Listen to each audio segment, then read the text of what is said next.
ဘာမြတ်ပြောခြင်းလဲဆိုဘဝကတူတယ်အချိန်တွေကမြန်တယ်ပြန်ပြတာလည်းမရှိဘူးပြန်ရစ်လို့လည်းမရဘူးအဲ့ဒီရတဲ့အချိန်လေးမှာအကောင်းဆုံးလုပ်အပျော်ဆုံးနေအလှဆုံးစိတ်ကိုထားကိုယ့်ရဲ့အရေးသွေးကောင်းတွေကိုအသုံးကျတဲ့နေရာမှာအသုံးချသွားဒါဆိုရင်ဘဝအလွန်အကျိုးများမယ်လို့ဒါလေးဥစဉ်လို့ပြောလိုက်ချင်တယ်နော်ဘဝတူတယ်တည်ပြီးတော့တူတာနော်ဥစဉ်တို့နှစ်တရာအတွင်းမှာလောကရဲ့အားလုံးပြန်ထွက်သွားနော်ဆိုတော့ဘဝတူတယ်အဲ့ဒီအတွင်းမှာလောကအတွက်လည်းအကျိုးရှိအောင်ဘဝတန္တရာခီအတွက်လည်းအကျိုးရှိအောင်လောကအတွက်လည်းခြေရလက်ရကောင်းလေးတွေချမ်းတိုင်းရနိုင်အောင်တက်တဲ့သူများကျိုးစား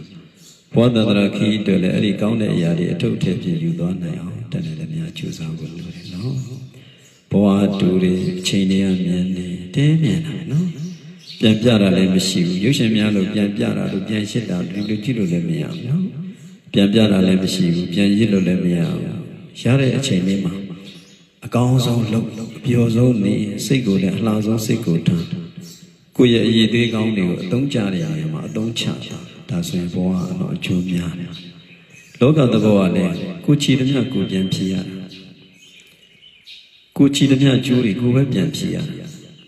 ကိုရှုပ်သမျှကိုပြန်ရှင်းရတယ်ကိုလုံးသမျှကိုပြန်ရတယ်ကိုအထုတ်သမျှကိုပဲငြိမ်းချမ်းတာအဲ့ဒါဆိုတော့တဏ္ဍသမျှလောကအရေးရပဲဖြစ်ဖြစ်ဓမ္မအရေးရှုတော့ပဲဖြစ်ဖြစ်ကိုချီသမျှကိုပြန်ဖြေရမယ်ကိုရှုပ်သမျှကိုပြန်ရှင်းရမယ်ကိုလုံးသမျှတော့ကိုပြန်ရမယ်ကိုအထုတ်သမျှကိုပြန်ပြီးတော့ငြိမ်းချမ်းတယ်လောကီအတွက်လည်းအထုတ်ကြိုးစားလောကရတာအတွက်တရားတို့အတည်တွေရတဲ့အဆင့်ထိရအောင်လေတဏ္ဍသမျှကြိုးစား